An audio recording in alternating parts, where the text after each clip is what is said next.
Anda tetap hormat. Siap, siap, siap.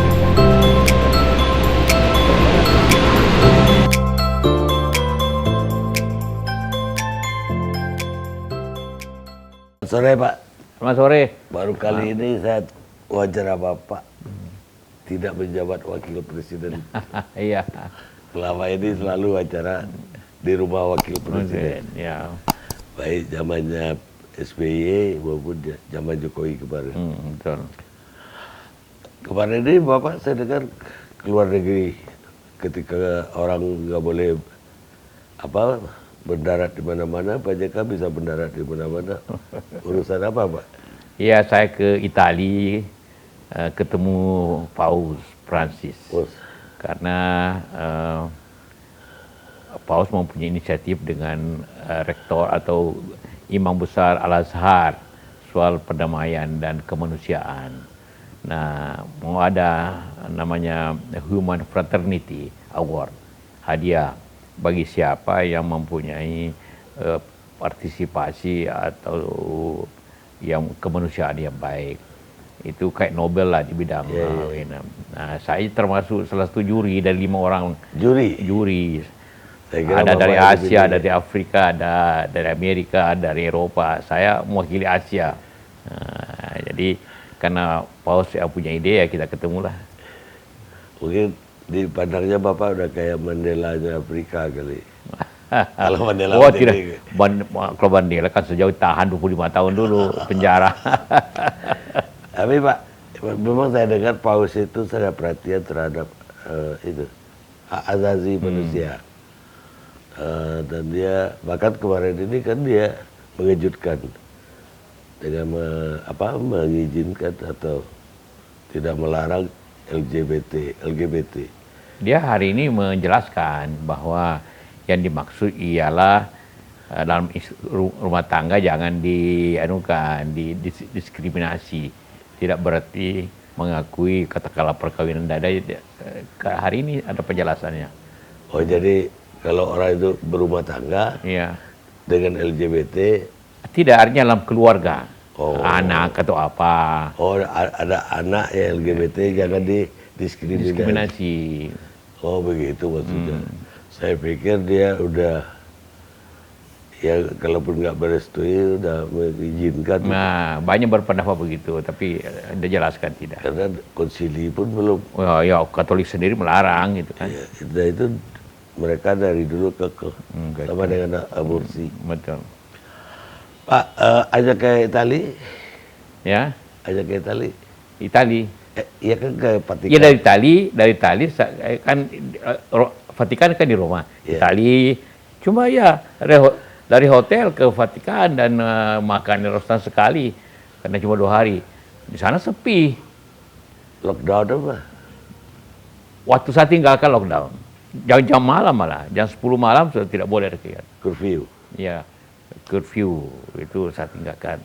Ya setelah itu saya ke Saudi, ke Riyadh untuk menyaksikan penandatanganan Museum Islam di Tanjung Priok, di Ancol itu, dengan Syekh Rabita Alam Islami, jadi Liga Muslim sedunia. Dari situ umrah lah kami kesempatan. Dari Riyadh dong? Riyadh baru ke Mekah. Dari Saudi balik langsung ke Jakarta? Langsung Jakarta. Oh, 2 itu aja?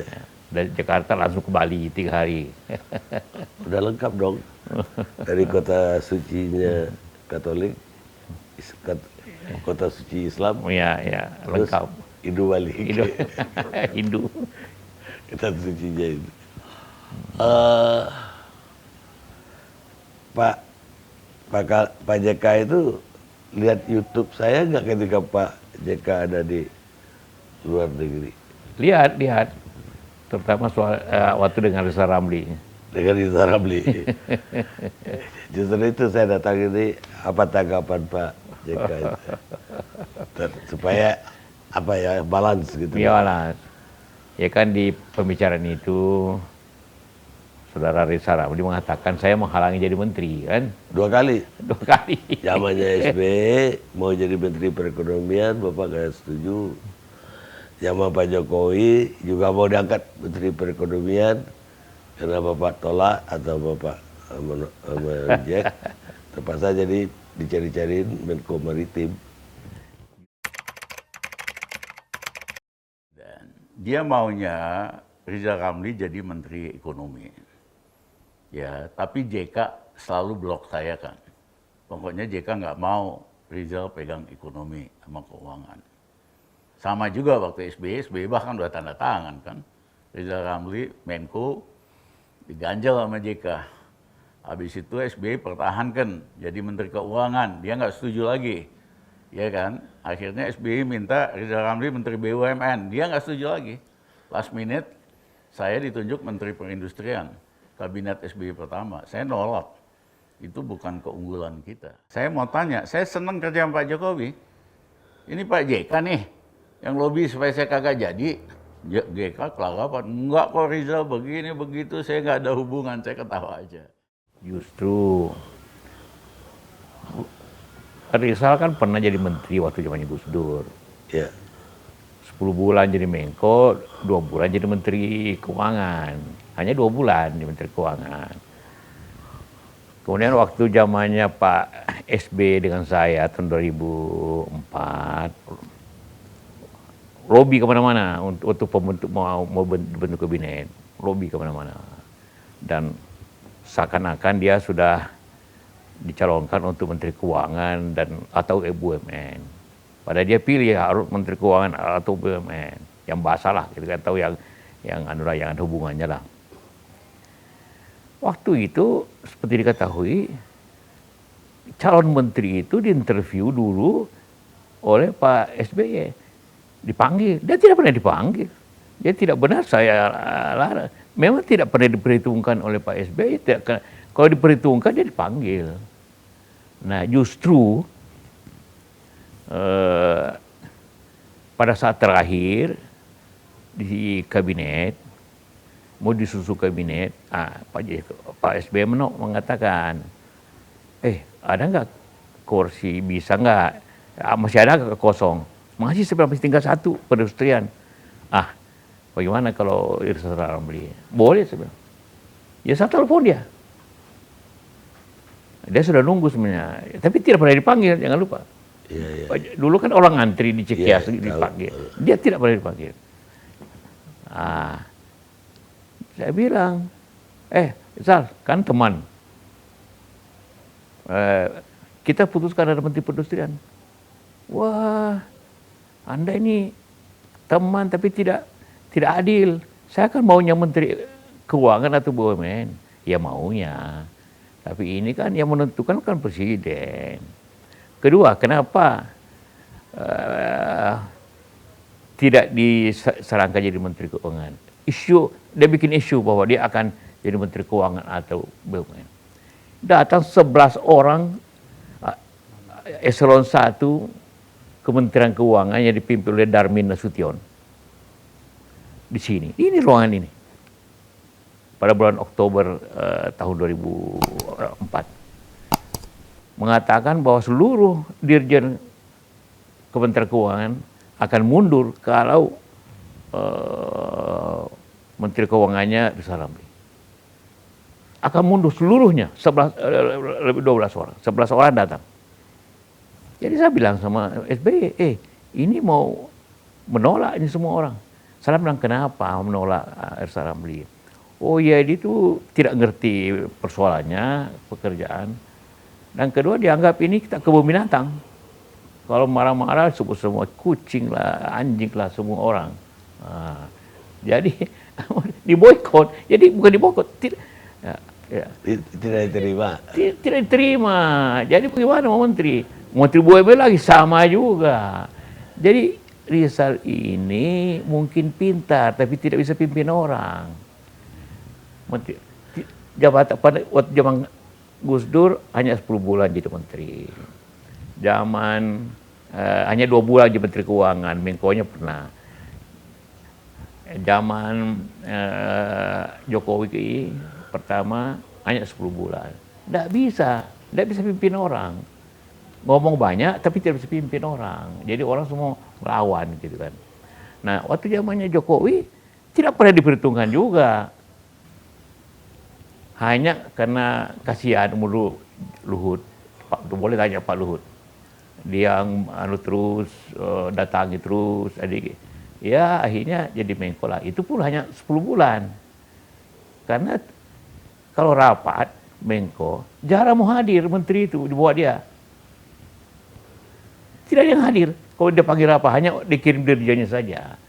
Karena tidak bisa pimpin orang. Jadi ngomongnya besar, tapi menganggap diri pintar, tapi tidak bisa pimpin orang. Nah, itu. Jadi gak bisa ini, maksud saya soal wibawa kan adalah. Tapi gak bisa ini gara-gara marah-marah atau tidak menguasai bidangnya. Saya kira dua-duanya. Kalau menurut orang keuangan, hanya menteri 2 bulan itu, dia menteri 2 bulan di keuangan, itu tidak bisa mengerti persoalan dan marah-marah terus. Dan dianggap orang anjing lah, kucing lah, macam-macam. Jadi, belum pertama kalinya saya lihat orang yang lobby kemana-mana, ngomong kemana-mana bahwa mau jadi menteri keuangan, di demo, katakanlah begitu, di unjuk rasa daripada stafnya, walaupun belum diangkat. Di sini ruangan ini. Boleh tanya Pak Darmin Nasution. Lah, Darmin kan zamannya Jokowi. Enggak, Darmin waktu itu dirjen. Oh, dirjen. Salon 1. Ketika zaman Jokowi, dia 10 bulan itu apa problemnya sampai di... Iya. Dia tidak bisa pimpin, tidak bisa koordinasi menteri-menteri di bawahnya. Dan dia ada pandangannya diterima oleh Pak Jokowi. Itu soal Masela, ingat Masela. Iya. Itulah yang paling merugikan pandangan itu. Masela itu mestinya beroperasi tahun 2024. Sekarang tidak jalan apa-apa. Dia mengusul, itu sudah diatur untuk onshore, disetujui sebelumnya. Dia ngomonglah di kabinet bahwa ini tidak benar, harus offshore, onshore, bukan offshore. Waktu offshore hanya di laut, itu ongkosnya 14 miliar. Begitu dihitung untuk di darat onshore, kan harus pasang pipa 300 miliar, itu biayanya 19 ya. Jadi merugikan negara 15 triliun dan tidak efisien. Akhirnya sampai sekarang tidak jalan. Itu menggebu-gebu usulnya itu ke sidang kabinet. Berkali-kali kita rapat, kita tolak. Tapi mungkin pertimbangan lain daripada Pak Jokowi hanya menerima. Tapi akibatnya sampai sekarang itu tidak jalan. Karena kemahalan, kedua share keluar. Jadi bayangkan itu, kalau orang biasa, itu merugikan negara 75 triliun itu. Nah, itu kan usulnya. Yang itu. Kedua, ini menarik supaya diketahui. Waktu di reshuffle, akhirnya karena tidak bisa koordinasi, di reshuffle. Ya. Diganti kan, setelah 10 bulan tuh. Waktu dipanggil, saya berdua dengan Pak Jokowi. Ini dipanggilnya lagi ILC loh.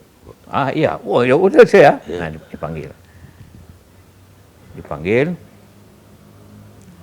jelaskanlah bahwa ini demi kebaikan kabinet akan diganti oleh dia. Wah, dia menolak. Apa salah saya? Wah, banyak ngomongnya, panjang lebarnya. Saya dengar aja. Ini kan maunya Jokowi, Pak Jokowi. Dia nyampaikan Bapak? Dah, mana lah. Yang nyusun kan, yang diganti orang Pak Jokowi. Kan privilege atau hak presiden kan. Iya, betul. Tapi yang menyampaikan ke beliau.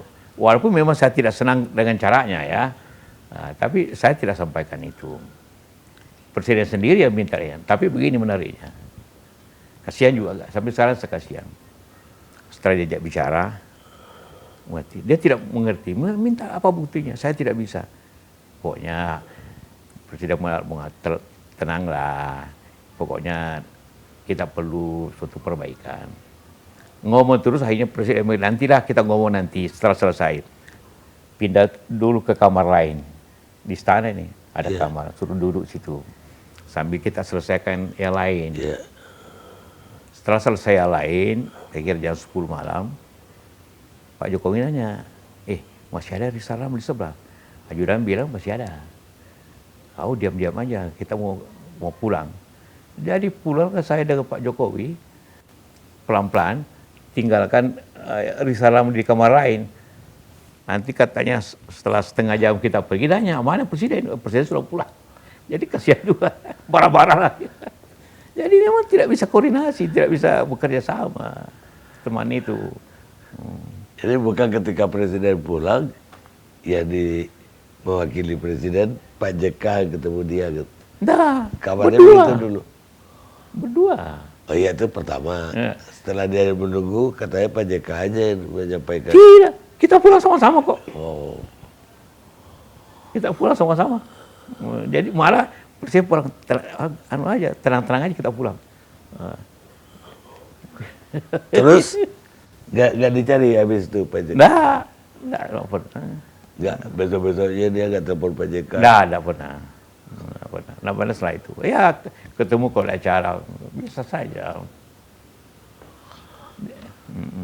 Jadi gitu ceritanya. Ya kalau Persidia ya, kenapa Pak JK menghalangi? Karena Pak JK punya bisnis banyak banget gitu loh.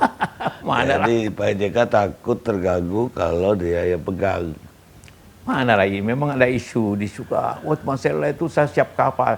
Mana lah? Saya tidak ada urusan kapal. Sudah siap kapal pebor. Semua disukan. Semua tidak benar. Mana lah? Coba cek aja. Saya tidak ada urusan dengan itu. Jadi, tapi jangan lupa merugikan negara 5 miliar dolar. Dan tidak jadi. Padahal mestinya itu kita butuh energi, mestinya jadi tahun 2024. Kan butuh 8 tahun, waktu itu 2016. Jadi mestinya akan selesai 2024. Sekarang mulai pun tidak. Akibat kemahalan. Diputar lagi nggak bisa? Bisa saja. Bisa saja. Karena perencanaan yang pertama sudah ada. Dan itu biar negara semua, jangan lupa. Karena sistemnya itu kan, itu ialah cost recovery. Jadi semua ongkos dibayar oleh negara nanti. Jadi kalau naiknya 5 miliar dolar itu, ya negara yang tanggung. Ya walaupun kontraktornya yang jalan, tapi jaminannya negara. Iya negara, cost recovery. Enggak kan, kalau isu tadi itu digelindingkan bahwa Pak JK takut dia pegang ekonomi, mengganggu bisnis keluarga. Akan hubungannya dulu Pak JK pernah soal Bulog, soal jalan tol, soal ya berbagai macam lah isu. Saya tidak pernah kerjakan jalan tol. Bukan keluarga maksudnya. Oh, keluarganya Pak Aksa Mahmud punya. Itu di Makassar sudah 20 tahun lalu menjalan tol, cuma di Makassar. Dan tidak ada hubungannya dengan dia. Bukan dengan fasilitas negara maksudnya. Tidak ada. Ya pokoknya itu asal ngomong aja. Kita tahu. Kalau memang hebat, kenapa Menteri Keuangan cuma 2 bulan? Kenapa Menko cuma 10 bulan? Orang yang hebat itu kayak Sri Mulyani 2 kali, 10 tahun. Ini cuma tidak ada pencapai setahun. Semua jabatannya. Jadi apanya hebat? Kalau hebat kan pasti... jadi kalau mengatakan karena saya berarti saya hebat benar dong, mengalahkan presiden dong. Alhamdulillah. Saya hebat benar menentukan semua hal. Baik, ini soal lain, Pak.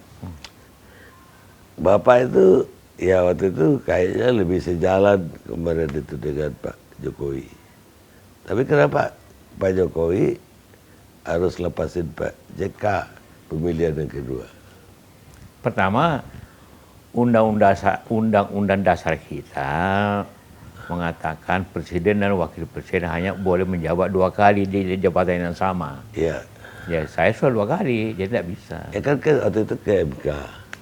Ya ke MK. Kalau presiden ada usaha ke MK, pastilah itu Pak JK bisa menang. Saya tidak mau untuk katakanlah intervensi walaupun saya turut mendukung upaya itu. Karena yang minta Pak Jokowi bukan saya. Bukan saya minta ikut lagi, tidak.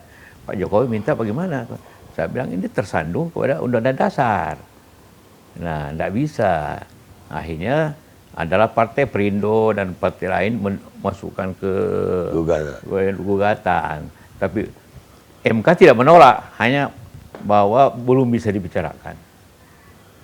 Bukan Pak JK yang minta Tidak. mereka gugat. Tidak. Justru Pak Jokowi yang minta bagaimana kita sama-sama lagi. Tapi saya bilang dibatasi Undang-Undang Dasar.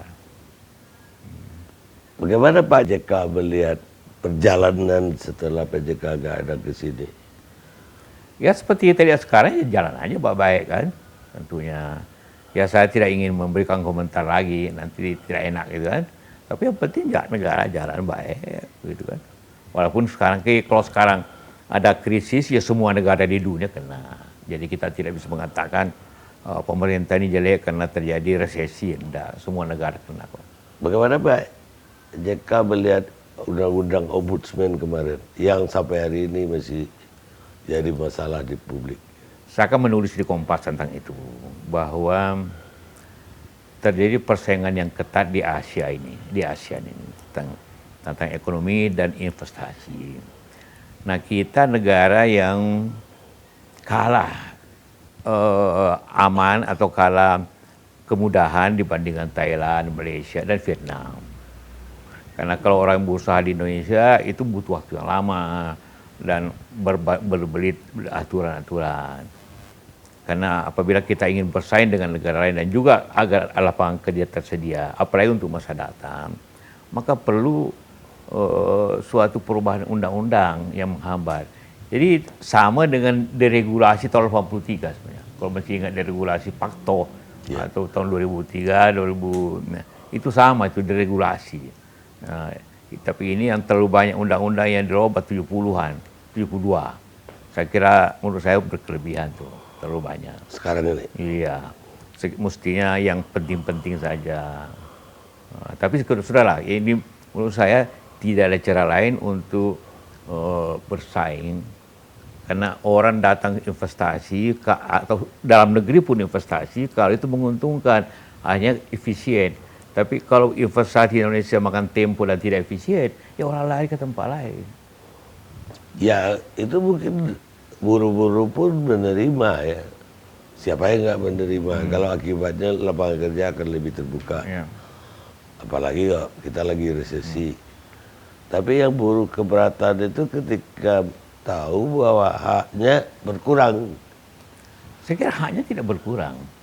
Yang ditolak itu hanya yang berkurang itu biaya untuk kalau PHK pesangon dari 32 menjadi 24 bulan.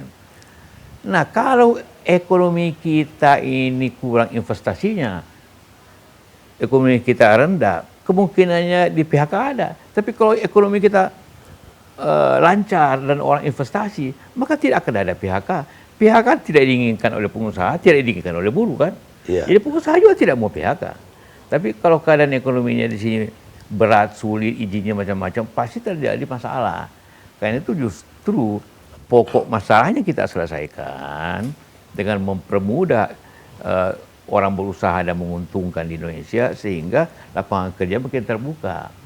Dan jangan pula hanya melihat karyawan atau buruh sekarang, dia juga yang akan datang. Karena tiap tahun itu ada 3 juta orang tenaga kerja baru dibutuhkan, mencari kerja. Hanya tanpa lapangan kerja yang baik, mudah, maka bagaimana ini? Termasuk yang sarjana, yang mahasiswa sekarang. Itu yang tamat sarjana kan 1 juta per orang per tahun. Jadi di mana dia mau kerja kalau tidak kita buka lapangan kerja? Kalau dari gambaran Pak JK itu seharusnya ya buruh-buruh pun ya bergembira ya menyambut undang-undang ini. Mestinya. Lah, apa yang salah ini? Apa komunikasi yang nggak jalan atau gimana? Ya komunikasi dan juga saya kira buruh memang pimpinan buruh ya, khususnya pimpinan buruh yang agak sedikit keras, memang selalu bertentangan dengan kebijakan pemerintah dan selalu mengutamakan pesangon apa, padahal sebenarnya pesangon itu kalau kalian terpaksa, artinya PHK. Justru kita harus buka seluas-luasnya supaya tidak ada PHK. Ya betul, kalau investasi berkembang, Malah tenaga yang ada kurang. Kurang, iya. Harus kita tambah. Sama di Malaysia, orang minta tenaga kerja di Indonesia, di Malaysia atau di tempat lain. Ya artinya berarti betul yang tadi. Ya. Artinya komunikasi atau informasi ke publiknya kurang lancar. Ya, pasti perlu komunikasi yang baik, penjelasan yang baik. Tapi sekarang saya kira sudah mulai menurun lah. Itu biasa itu. Ya menurun gara-gara ditangkapin. Iya, tapi tidak ada buruh yang tanggapi kan? Ya, mahasiswa yang lebih banyak kena sama aktivis. Ya. Baik Pak, di luar omnibus law, banyak aturan juga setelah Bapak nggak ada sebagai ketua Dewan Masjid, Pak. Dai lah harus pakai sertifikat, khotbah lah harus dikontrol. Jadi gimana tanggapan sebagai ketua masjid? Soal apa? Ya dai, Menteri Agama mau bikin aturan dai bersertifikat. Ya, saya juga bicara dengan beliau dan juga kasih komentar bahwa itu jangan diwajibkan karena beda di Indonesia dan di Malaysia. Contohnya di Malaysia pengurus masjid, imam-imam itu pegawai negeri, jadi bisa diatur-atur. Tapi di Indonesia kan yang dana itu kan masyarakat, jadi tidak bisa dinilai dari sisi pemerintah. Tapi memang dia harus juga para dai, para ustadz itu juga harus berdakwah ya sesuai dengan suasana yang nyaman, suasana yang damai. Dan saya kira kemudian setelah itu Menteri Agama kan mengatakan tidak wajib. Sertifikatnya nggak wajib? Ya, tidak wajib. Kalau khotbah harus dikontrol dulu? Nggak bisa. Ini 800.000 masjid yang khotbah tiap Jumat. Bagaimana bisa mengontrol 800.000? Yang gak baca juga gak kuat lah. Ya. Ya gak baca. Siap, iya. Kalau di Malaysia atau di negara-negara Timur Tengah, khotbah itu diatur oleh negara. Memang diatur? Diatur. Malaysia itu ada lembaga yang membuat khotbah seragam setiap Jumat. Di sini kan kita tidak ada itu, karena di luar negeri itu masjid dibangun oleh negara. Kita kan yang bangun masjid masyarakat, membangun gereja masyarakat. Tidak ada yang dibangun oleh negara. Adalah yang masjid besar, masjid raya, Istiqlal, masjid besar, adalah masjid kantoran dibangun negara. Mungkin itu 5% dari yang ada. Nah, justru masalahnya masjid di kantor-kantor pemerintah kadang-kadang khotbahnya keras justru. Ya karena ya tadi itu artinya tergantung khatibnya masing-masing kan. Ya. Biar diatur juga yang keluar tanpa teks juga siapa yang bisa kontrol? Bisa kontrol. Orang ada di otaknya masing-masing. Apa yang mau dia ucapkan? Tidak bisa dikontrol. Tapi masyarakatnya akan menilai. Kalau dia sendiri melenceng, masyarakatnya tidak undang lagi itu khatibnya. Atau minimal dia tidak mau datang lagi kalau dia jadi khotib pindah masjid ya. Kalau tidak sesuai hatinya. Betul. Tapi alhamdulillah tidak. Itu hanya saran isu awal atau mungkin ada keinginan dari Menteri Agama, tapi setelah itu dijelaskan akhirnya ya tidak dijalankan. Ya, tapi di publik jadinya seolah-olah ada Islamfobia. Nah, ya itu seakan-akan. Apa memang ada Islamfobia Bapak lihat? Ya kalau di Indonesia saya tidak melihat itu. Tapi kalau di luar negeri ya kayak di Paris, itu di Perancis atau di negara-negara lain, itu di Amerika ada. Tapi ini juga suatu kesempatan juga agar umat Islam di dunia ini bersatu, karena juga banyak di negara justru antara umat Islamnya atau Islamnya berperang satu sama lain, kayak di Syria, kayak di Yaman dengan Saudi, kayak di Libya, kayak di Afghanistan. Jadi ini juga kesempatan kita tidak bisa mengerti saja orang lain, tapi harus kita introspeksi ke dalam umat ini juga. Baik Pak. Jadi kalau gitu tanggapan Bapak terhadap Presiden Prancis Macron ini apa? Ya pertama kita protes caranya menyampaikan kesalahannya dengan menganggap bahwa Islam ini ada krisis semuanya dan juga cara kebebasan persnya tapi menyinggung kebebasan orang lain. Jadi kan hak asasi kan hak orang juga tidak bisa dilanggar. Hak kita untuk menghormati Nabi Muhammad Rasulullah itu juga tidak bisa dilanggar oleh orang lain. Itu hak asasi juga. Jadi masing-masing. Jadi mereka juga melanggar hak asasi kita. Kita kan melanggar kehormatan kita kan. Jadi seperti itu. Bahwa juga kita protes atau kita mengecam orang yang membunuh di Paris itu jelas juga itu kriminal yang harus dihukum. Teroris kalau teroris harus dihukum juga. Kita juga pernah kena, jangan lupa. Jadi kita juga menghukum orang yang begitu. Jadi bukan hanya kita juga menghukum banyak teroris yang membunuh orang. Jadi itu memang dimanapun itu salah. Lebih banyak dari kita kali. Iya, lebih banyak kita hukum. Tapi bagaimana Bapak melihat sekarang ini banyak ada gejala lagi dai ditusuk. Ini barusan di Aceh. Ya di Aceh, di Lampung. Di Lampung. Dan ya udah nggak jelas. Ya menusuk ini apa iya tiba-tiba orang gila terus ya dicari dai. Ya ada juga begitu. Bisa juga karena perbedaan ideologis. Ya dalam agama kita kan penganut kita ada yang tenang, ada yang keras, ada yang radikal juga, ada yang jalan tengah. Tapi mungkin saja yang keras itu, yang radikal itu juga tidak menyenangi orang yang moderat, orang yang wasatiyah. Dalam sejarah Islam memang sering terjadi begini. Ya, jadi memang perlu kita atasi, karena itu saya yakin di samping dia mungkin ada masalah kejiwaan, juga masalah radikalisme ada di situ. Bapak nggak lihat faktor luar seperti zaman Orde Baru dulu, di ujung Orde Baru tiba-tiba banyak pembunuhan dukun-dukun di Jawa Timur.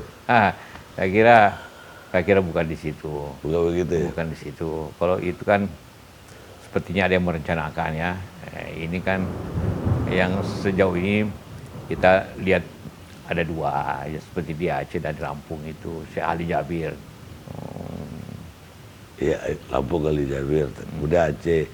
Ada lagi guru gaji Pak, perempuan dimasukin sumur. Ya betul.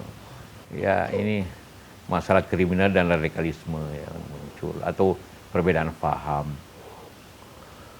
Lah selain ketua masjid, ketua PMI, apalagi kegiatan Bapak sejak pensiun jadi wapres?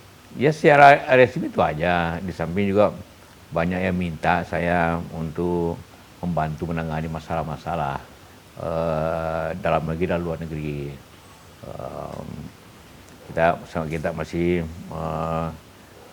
mengamati dan juga masih berbicara dengan masalah Thailand Selatan, masih bicara tentang soal Afghanistan.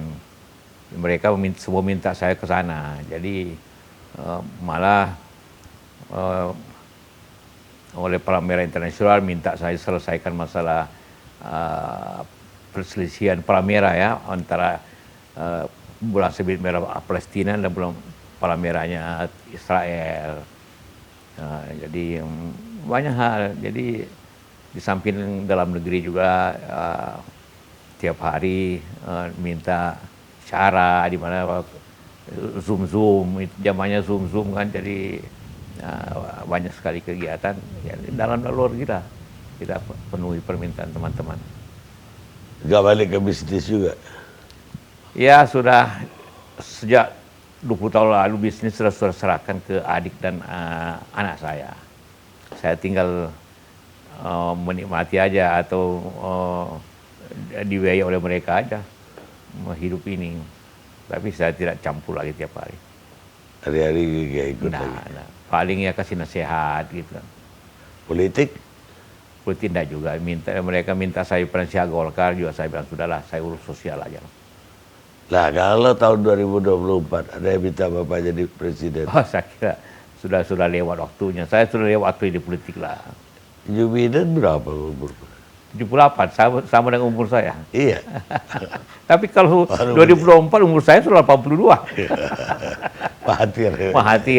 Mahathir selalu jadi acuan. Nah, bilang sama dia, saya ketemu Pak Mahathir beberapa tahun lalu di Tokyo dalam pertemuan. Saya bilang, Pak Mahathir, Bapak ini merubah struktur umur di ASEAN. Semua orang mengacu ke Bapak. Tiba-tiba saya merasa jadi muda, saya bilang.